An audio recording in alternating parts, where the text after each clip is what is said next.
I'd like to begin by acknowledging the land on which we're meeting today. I'm on beautiful Wurundjeri land of the Kulin Nation. If you have time, put in the chat what lands you are on. I feel very privileged to be on this land, acknowledge elders past and present, emerging Aboriginal leadership and elders from other cultures, and this is and always will be Aboriginal land. I'd like to welcome to the event and acknowledge Kirsty Allen from the Sydney Myer Fund, Alexandra White from Gandel Philanthropy, and we have our lovely Emily McCormack here as well. So welcome to all of you here today. It's fabulous, as I said, to have you with us, and I do hope that you had some rest and recuperation yesterday. It's always important to have some time to reflect. So I'll just make some opening remarks for all of you that are gathered here this morning. The Out-of-Home Care Network, or Philanthropic Funders Network, is a collaborative group of philanthropic organisations who have a shared interest in improving the outcomes of children and young people with an experience of out-of-home care. Today, we're super pleased. I'm beyond excited. These words don't elicit the excitement that I am feeling to launch the case study on the network, which steps out what the collaborative philanthropy is, how it works in the context of the out-of-home care network, and how it has created impact for the out-of-home care sector. This is a beautiful piece of work. It takes something that in many ways can appear esoteric into something incredibly concrete. Collaborative philanthropy provides a way of combining and coordinating the expertise and resources of philanthropic organisations and stakeholder organisations to provide large-scale responses to what are, and becoming even more so now, complex social issues. The network has made a strong impact in the out-of-home care sector in Victoria over the past 4 years through the contributions of a diverse range of philanthropic organisations, many of whom are here today with us on this Zoom meeting and in partnership with the sector. In 2016 and 2017, a small group of like-minded foundations identified an opportunity to work collaboratively to support improved outcomes for children and young people in out-of-home care. In many ways, incredibly visionary. Otherwise, we would not be here today. The wellbeing and safety of children is a fundamental priority for Australian society. However, as we know, the child protection system in Victoria faces ongoing and historical challenges. Some out-of-home care network members have been historically interested in at-risk youth and increasingly Australian philanthropy through collaboration. Many other members, including long-established foundations, had clear funding objectives linked to vulnerable children and young people, which created strong alignment to the focus of the out-of-home care. Forming the out-of-home care network, inaugural members sought to define the focus of the partnership and establish a shared purpose. The out-of-home care network has grown and evolved over this time to be a standout and successful exemplar of collaborative philanthropy, which is aiming to achieve systematic change through collaboration. Just some data to contextualise our work. The number of children entering care are growing at an unsustainable rate. Recent reports by Social Ventures Australia on behalf of Berry Street, in conjunction with ourselves, show that COVID-19 pandemic has compounded the issues facing children, young people, carers and families, and could result in up to a further 4,500 children potentially entering our out-of-home care system. This could mean that Victoria will have 27,500 children in out-of-home care by 2026. Philanthropy can and are having an important role to play in helping to address this trend. The network runs innovation grants which focus on innovation, system change and collaboration across the sector. The first innovation grant was for the project called Brighter Futures, which was run by Anchor in collaboration with 11 other organisations, and you can see the slides here. The project sought to improve outcomes for young people transitioning from out-of-home care to adulthood by connecting them with relevant community members or groups connected to their aspirations and goals. The findings of the pilot highlighted how much such services can accentuate the voice and agency of young people exiting out-of-home care. Brighter Futures illustrated both the need for and the challenge of systemic change, and how philanthropy can play a role in highlighting these issues. And I do hope that Heidi Tucker is with us today. The second innovation grant was awarded to the project Growing Up Aboriginal Babies at Home, run by VACA. This project will design a program to work with young Aboriginal women and their partners who are at risk of their babies being placed in out-of-home care, or if removal has already occurred, seek reunification with their baby. The network also works to raise awareness of different cohorts and was instrumental in the Homestretch campaign, with significant funding and supports contributing to that campaign.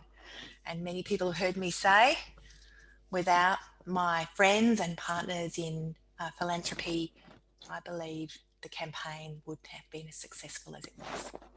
As you know, universal care has now been extended, and Minister Donnellan recently announced the change in Parliament, describing it as one of his proudest moments. The out-of-home care network role in this campaign cannot be underestimated and was significant.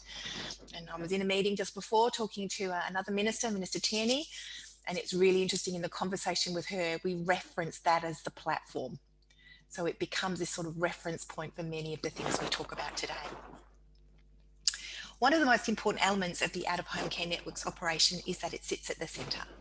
In 2017, Equity Trustees and the Sydney Myer Fund commenced a partnership to resource and facilitate the out-of-home care network.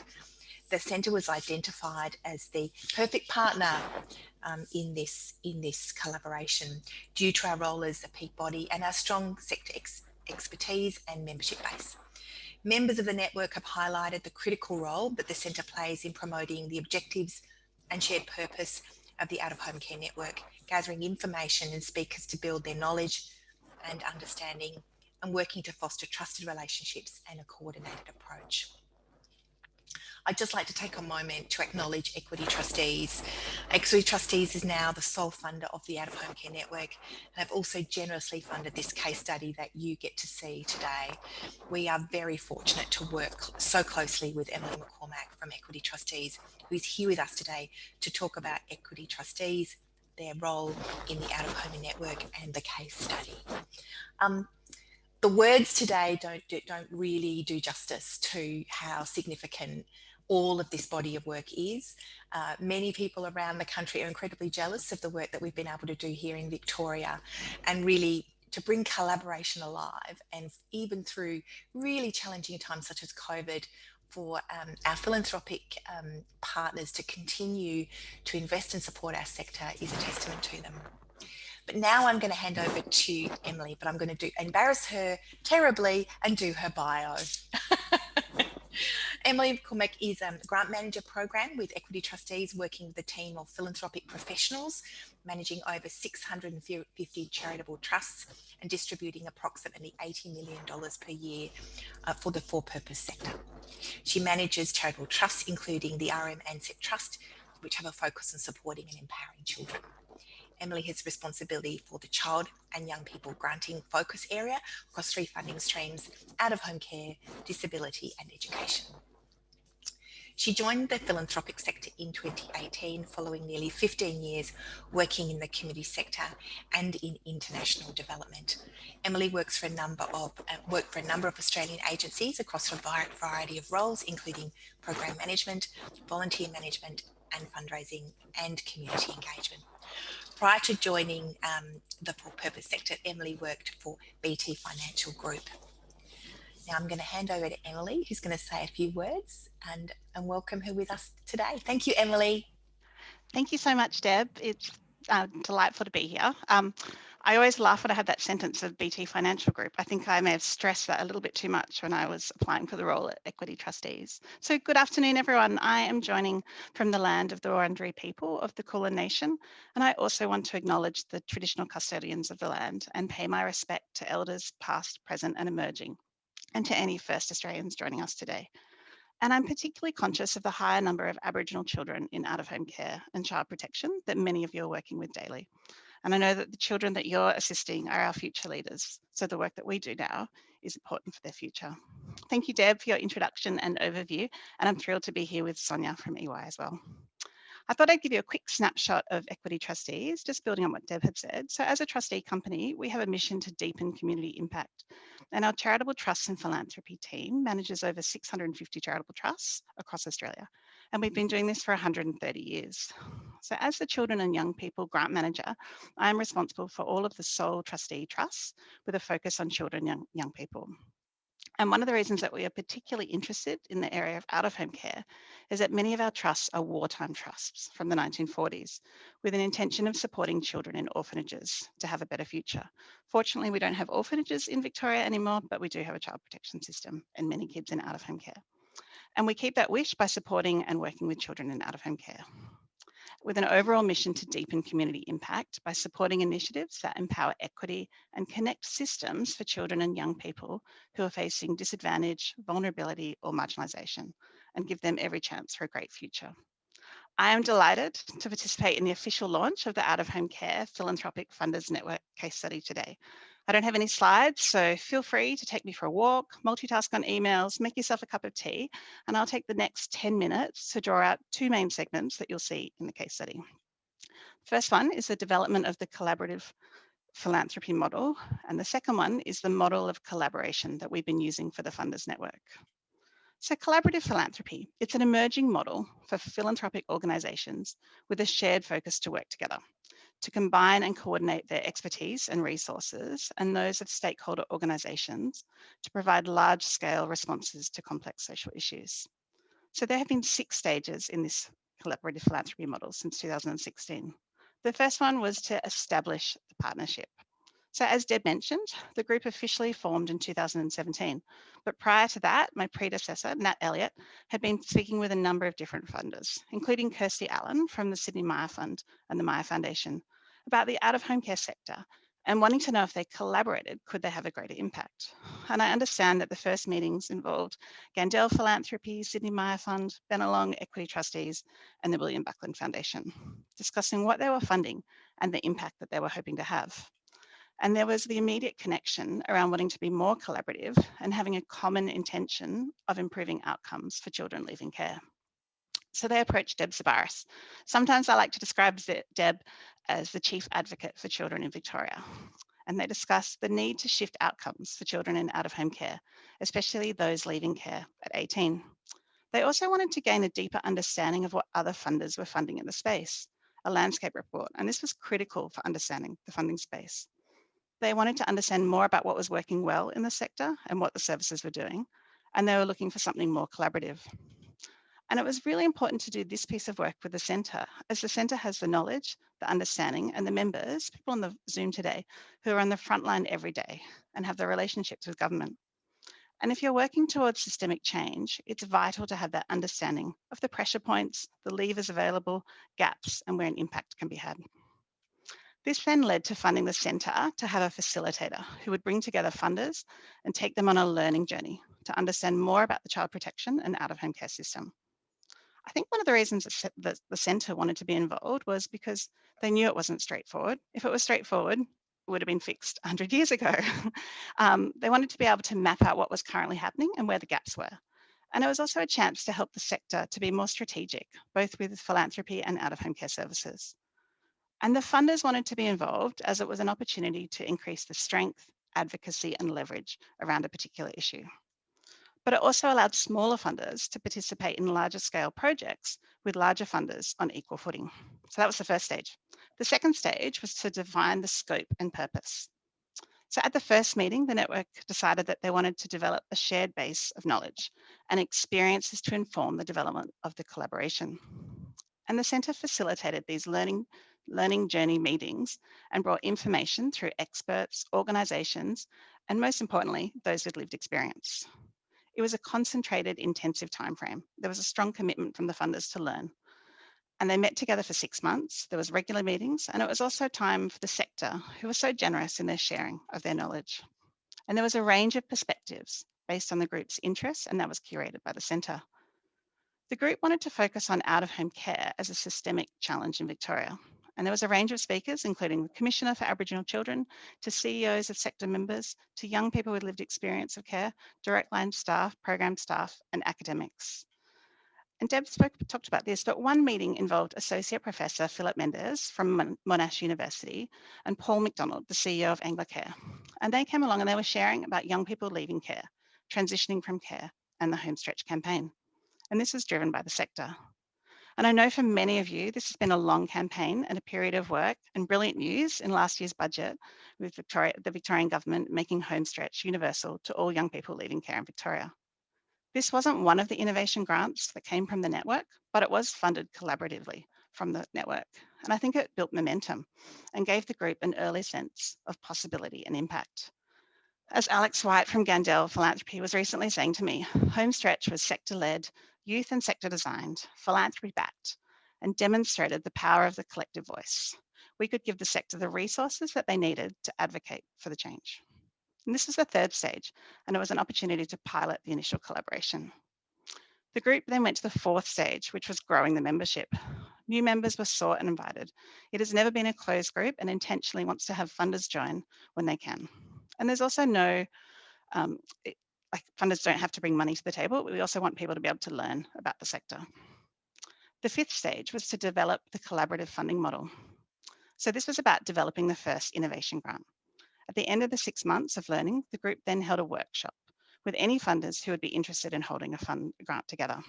It was an opportunity to reflect on the learning journey they could invest, where they could invest to have an impact, talk about the different funding criteria for the different trusts and limitations of each funder, and the available funds to make a commitment to the innovation grant.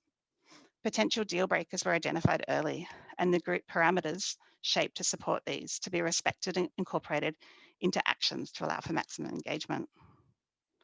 One thing that I think is really key to understand about the Funders Network is that no funders came with a funding plan or a project in their back pocket. Everyone was open and committed to the process of collaborative funding, which is different to co-funding. Another thing that was key was at the centre, it wasn't their decision about who would be awarded the grant, and they wouldn't advocate for one organisation over another. In fact, I think it is only the centre staff who were working directly with the funders who would see the EOIs and applications and shortlisting. As Deb highlighted, the first innovation grant, and these will be drawn out more in the case study, brought together 6 funders and a total of $500,000 to fund the project Brighter Futures, Learning for Life through Community Connections with Anchor. Brighter Futures illustrated both the need for and the challenge of systemic change and how philanthropy can play a role in highlighting these issues. The final and the 6th stage of this collaborative philanthropy model has been about refining this model. So mid last year, the second innovation grant, VACA's Growing Up Aboriginal Babies at Home, which commenced in November last year, and this was supported by $580,000 in funding over 3 years. And this project will work with young Aboriginal women and their partners who are at risk of their baby being placed in out-of-home care, or if removal has already occurred, as Deb said, seeking reunification with their baby. So one of the things that we had learned from the first one was that 2 years wasn't long enough. So this grant was for 3 years.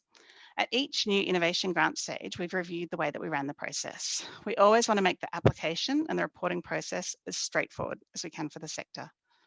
So Emma or Rachel will touch on the third grant round and what the next steps are, because it's in the planning stages at the moment. But one of the things that we'd learned was to hear more from the sector. So we undertook an ideas to improve out-of-home care survey, and we've had a fantastic number of responses, and the results are being collated and used to inform the next phase of the grant round. And I'm really grateful to Sonia and her team at EY.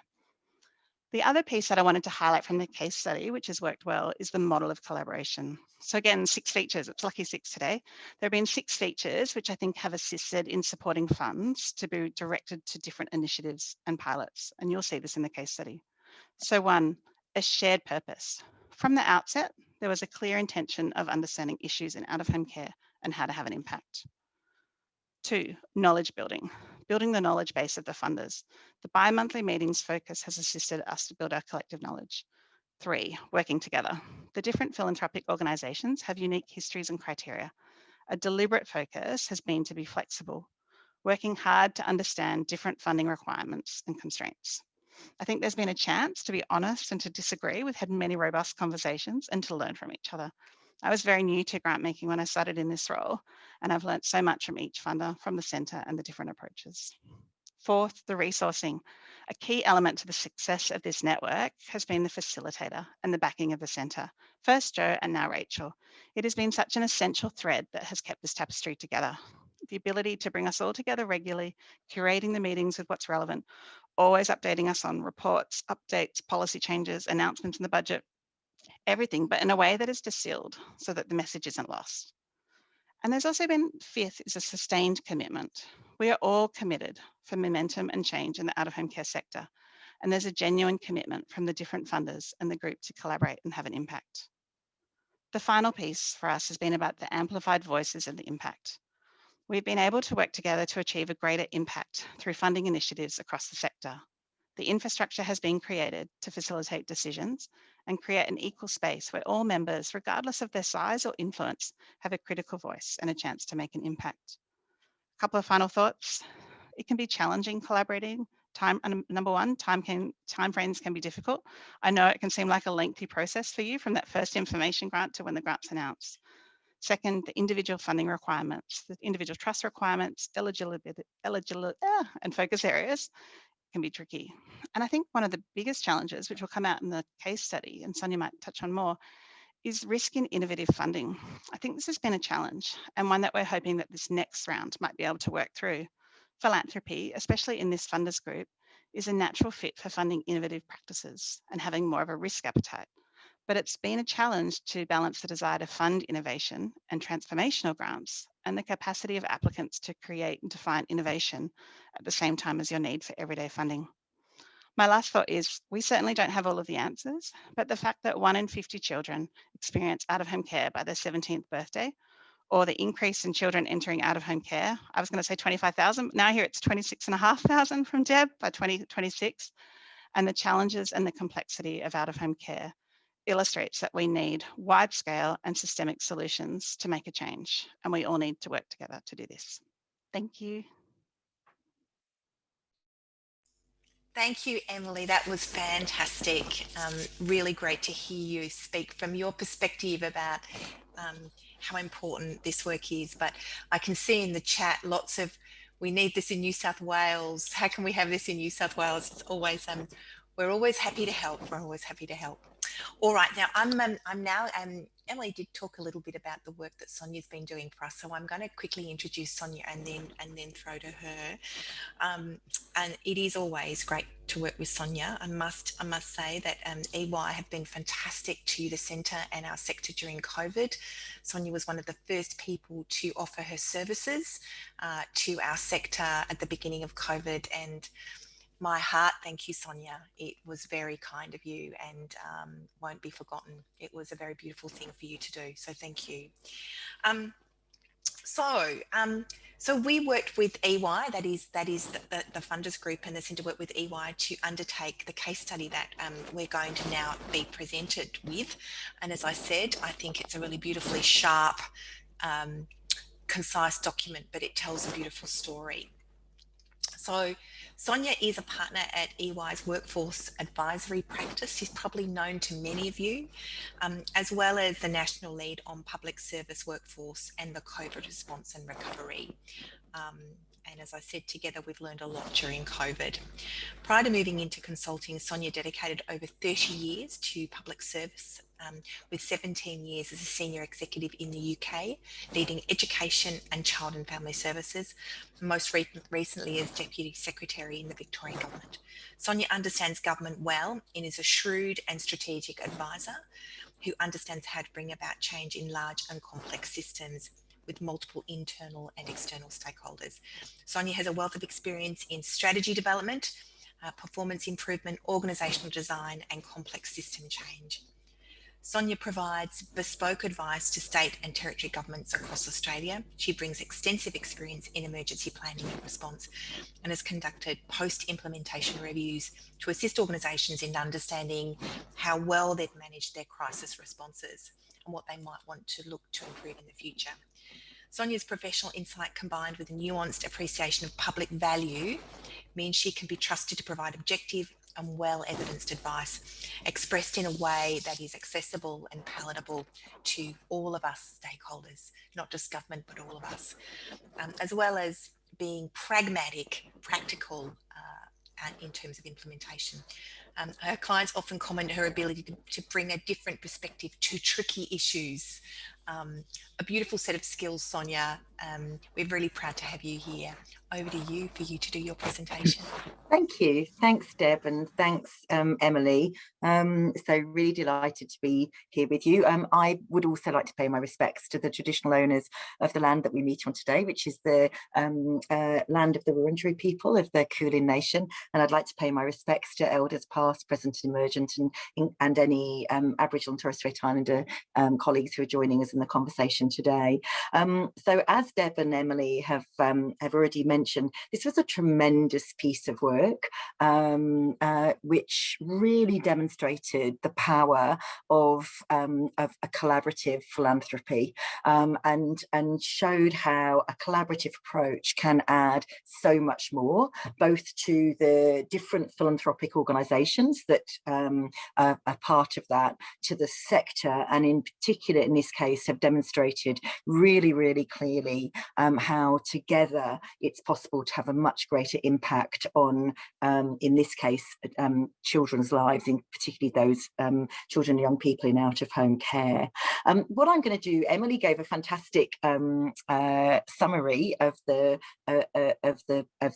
work that has been undertaken, and also the preconditions for success. So what I was going to do is I was going to just pull out some key insights from in terms of what we felt worked particularly well and why. But in summary, I'd say that what we could see is that this is very complementary and supplementary. It enables the different philanthropic organisations to learn from each other, to share with each other, and also to strengthen each other's contributions in many different ways. As Emily mentioned, the spirit of genuine cooperation and authentic engagement in innovation, openness of thinking and mindset towards what is the most important things to be doing for the local community, whichever that community might be, is critically important. And also thirdly, that structure and facilitation that the Centre for Excellence has provided to be facilitators and create the environment where great collaboration can take place. So Ollie, if we could just go to my next slide, that's fantastic, this one. So I'm just going to go through these 5 points really as kind of key insights that we drew out of the case study work. So first of all, what we saw was that the funders network genuinely provided an ability to innovate and experiment through their collaboration, the funding they provided and the partnerships that they created. And as Emily mentioned, one of the key features was that each of the partners came with an open mind. They didn't have their back pocket hobby horse that they wanted to fund. They were genuinely engaged in what is needed here, what is going to be innovative, what is going to be different, how can we add value, and so that openness mindset was a critical feature. We also saw that the funders between them, whether they were large or small, by collaborating together, were able to build a larger investment pool. And also then have greater scale and reach in the projects, and particularly for the smaller funders, but also the larger funders as well. So that collective whole yielded much greater value than any of them would have been able to achieve by themselves, large or small. In scale. The third key insight was that particularly for those smaller, less experienced philanthropic bodies or larger philanthropic bodies that were newly founded, then what we saw there was that there was a genuine community of learning. So people for different funding bodies were able to learn from each other and collaborate for mutual benefit and impact. And the other thing that we saw saw too was that because all of our capability or ability to contribute might vary, sometimes there might be times when one of the funders had to just attend to something else for a brief time, but again, they could sustain their effort over time. And I think, as Emily mentioned, that kind of long-term commitment enabled people to all play to their great strengths. We also saw that there was a stronger ability to deliver on individual foundation funding priorities and objectives through the collaborative approach and impact, as well as better access and engagement with government and sector partners to support more informed investment and better use of resources. So those were just some of the kind of the key ways in which we saw as an objective observer and partner in exploration. These were some of the kind of key elements that we thought really made the network stand out as a truly innovative and worthwhile approach to philanthropy. I'll pause there because I think we're going to go to questions and discussion.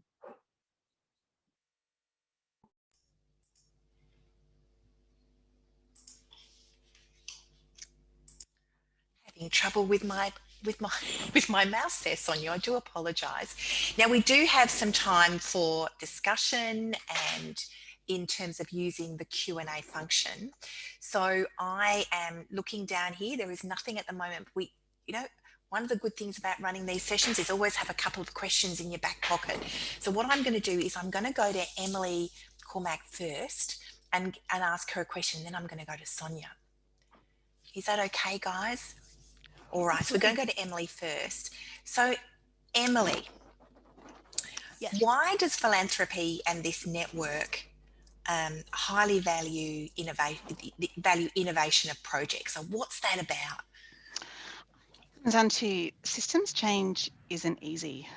And I know I said this at the start, and I'm really careful in how I say this, because I don't want to say, oh, if we're doing the same thing, then nothing's going to change, because we're in a system that it's actually hard to navigate and to change that. So what I think the funders were looking for, and I was really excited to be able to ride on the coattails of those funders who had first established the group, was let's look at a practice. How can we transform the practice that we're working with? And that was what came through with Brighter Futures. So it wasn't about funding the everyday needs of a child in care, but it was looking about how can we help these young people to have stronger connections in the community? How can we bring the community to understand the needs of the young people? And I know that we've seen Better Futures rolled out, and I would like to think that some of the learnings from Brighter Futures has been incorporated into Better Futures. And I think that we will see this to have a huge impact for young people.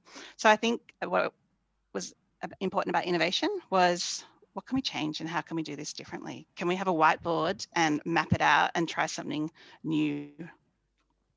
I think that's true, Emily, and I think you're right. Even if something doesn't continue on, there's always that sort of taking up of the ideas and building on ideas as we go through sort of program development processes. So and some of the work that was done in that innovation exercise was remarkable. So absolutely agree with you.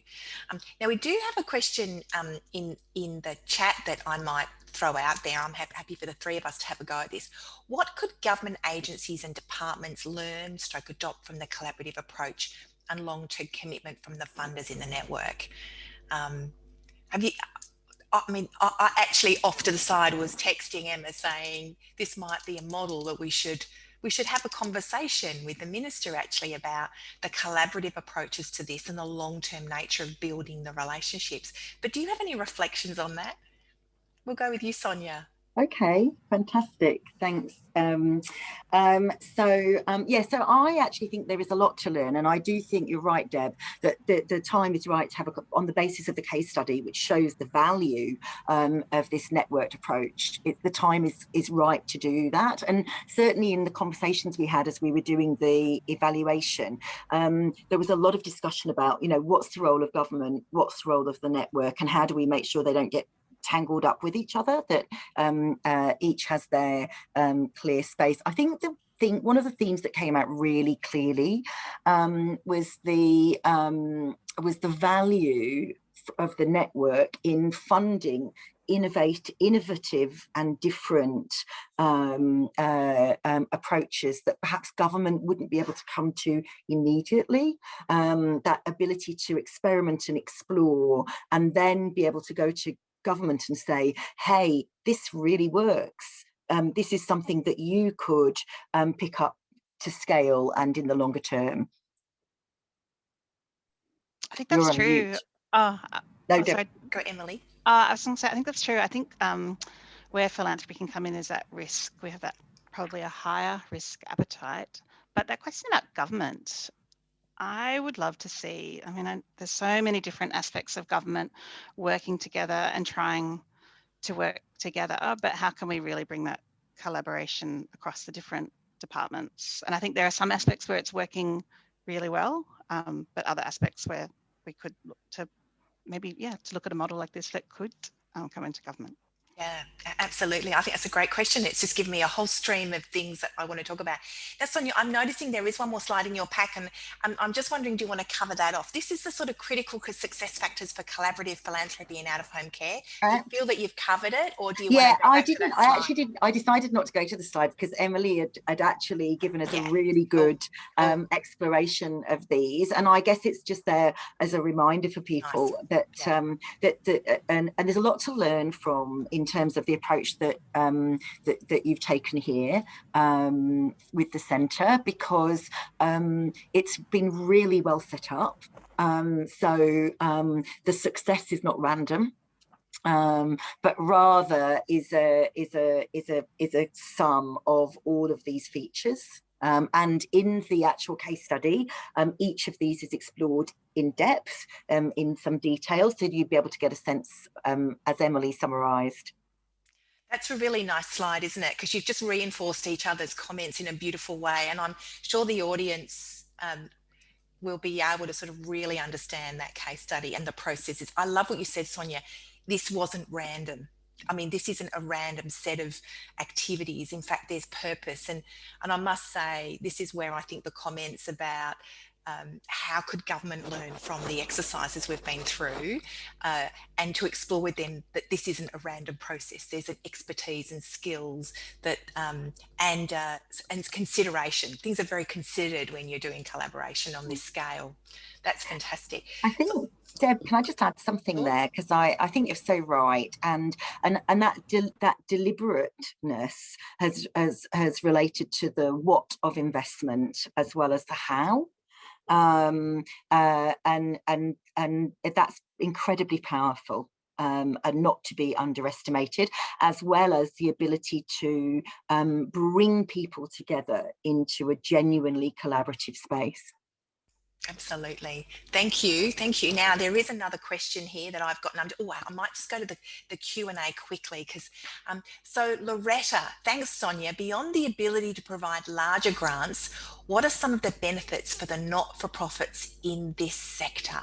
Sonia and Emily. I can start by saying I think one of the huge benefits, that's something that can't be ignored, is the knowledge and the information that the centre shares. And I'm not just talking about them handing us a report and saying go and read this, but it's actually distilling that in why this is important and how this impacts children in out-of-home care.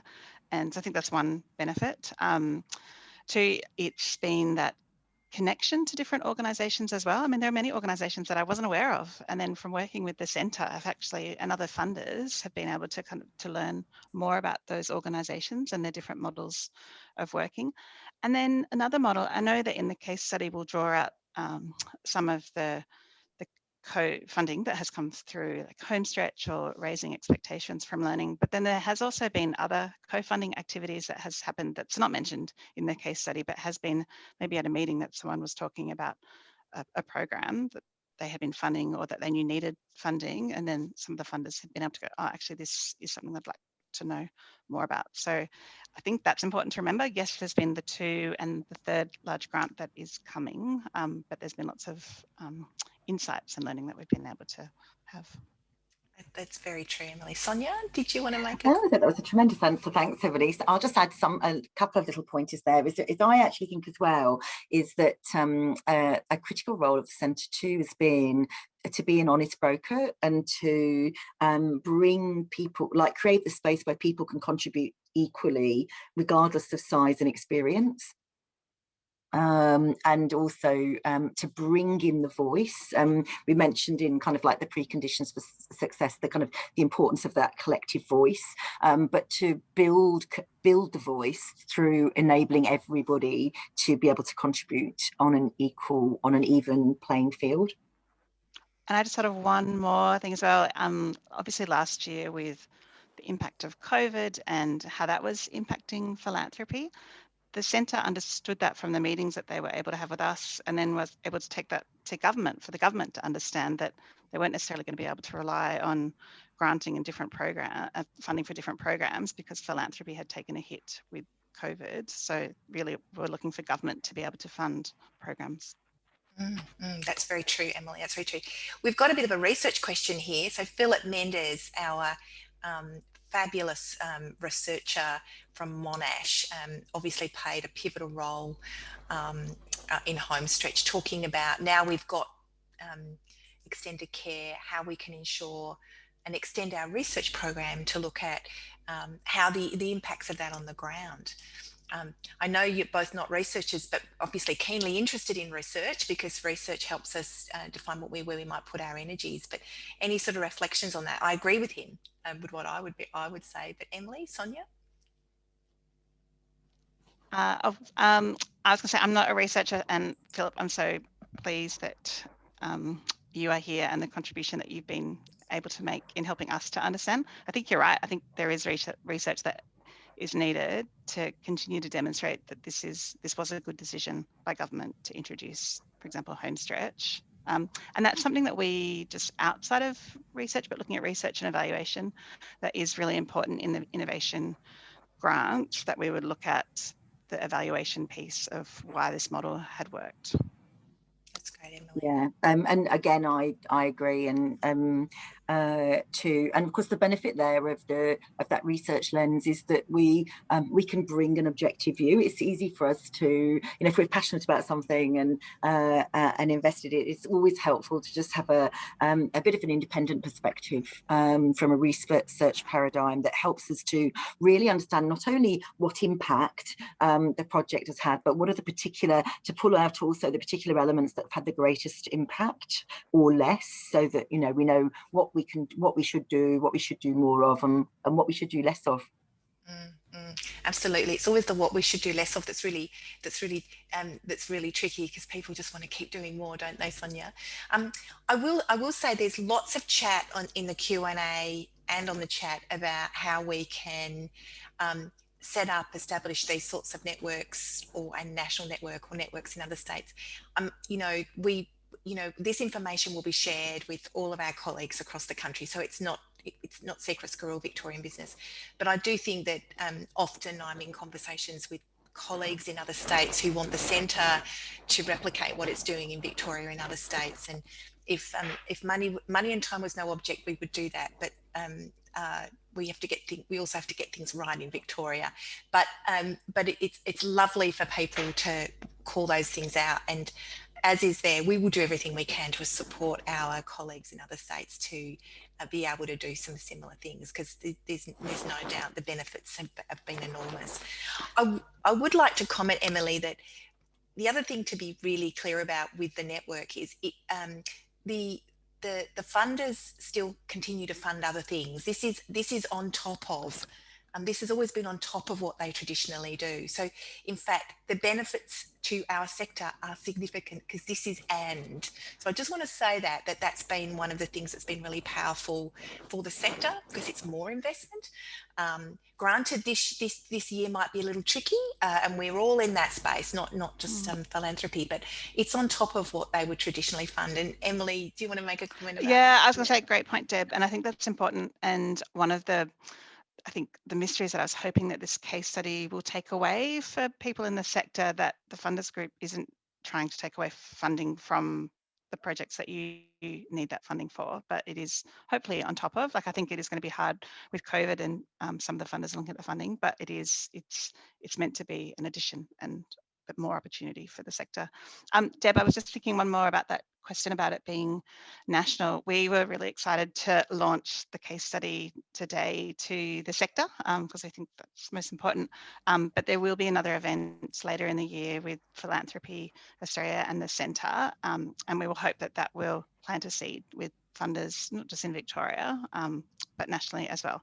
And it's not the only model of collaborative philanthropy. There's different models and different ways of having success. It's just one. And I think sometimes it's great because you can kind of pick and choose and take bits from different models, but we've certainly had success with this model.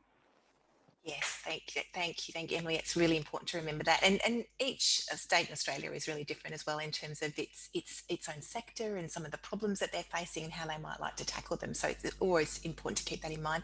But the partnership between the Centre and Philanthropy Australia to get this out there is really very exciting. So, Emily, Sonia, do you have any other further comments to make? Because I'm going to wrap us up and throw to Rachel around the next steps. No more comments. I just want to say thank you to both of you. That's been a fantastic sort of expose of where we've been, where we are right now, and goodness knows where we'll be in the next 2 or 3 years. I mean, it's an exciting prospect.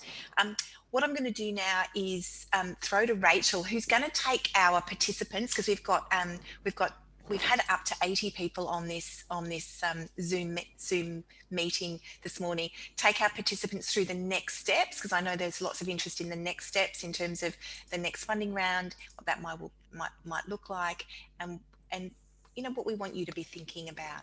So over to you, Rachel. Hi everyone, I'm Rachel Anderson from the Centre. For those of you who don't know, I'm the project coordinator for the Out of Home Care Philanthropic Funders Network. So the network's continuing its fantastic work over the next year to continue to support the sector. And the next events that we'll be holding are 2 workshops, innovation and collaboration workshops. As you've heard today, innovation and collaboration are obviously big parts of what the network looks for. So they're there to support the sector in that. So the first workshop is on Tuesday, the 23rd of March, only a couple of weeks away, from 12:30, and it will focus on capability building for innovation and collaboration, and Sonia will be part of that workshop too. The second workshop is on Thursday, the 25th of March from 10 till 12, and that focuses on creating ideas for reform in out-of-home care and opportunities within that for innovation. This second workshop is going to be used to inform the focus area of the network's 3rd innovation grant, which Emily's been talking about, and it will also be based on the out-of-home care reform survey, which we undertook in December and January of this year, which we had an amazing response to. So thank you to anyone here today who spent the time to do that. That information has been collated and will be used along with the workshops for that 3rd innovation grant. So we will provide the links to register for both of those workshops today, and you're very welcome to join one or both of those workshops. Thank you. Thank you, Rachel. So by way of closing, I just want to thank everybody who is part of this effort, from our gorgeous philanthropic colleagues and friends, Emily McCormack, and all of those funders that are on this meeting today. We feel really privileged to be working with you, because it doesn't help us think outside the box. I mean, it isn't about what government already fund. It isn't about that. It's about what do we want to do to take a path forward, to do something a bit different. It's innovation on steroids, really, when I think about some of the opportunities that are presented through this collaboration. I want to thank Rachel and Emma and Oliver, who have all made today happen. And I want to thank Sonia for her diligence and patience in getting that case study to the where it is now, because really pushed us really hard on that to get us something really concrete that is going to set us up for success into the future. So thank you so much. I hope all of you have a good rest of the week, and please make sure that you register for the events that Rachel talked about. Important for you to get yourself along to those. So thanks everybody, and enjoy the rest of your day.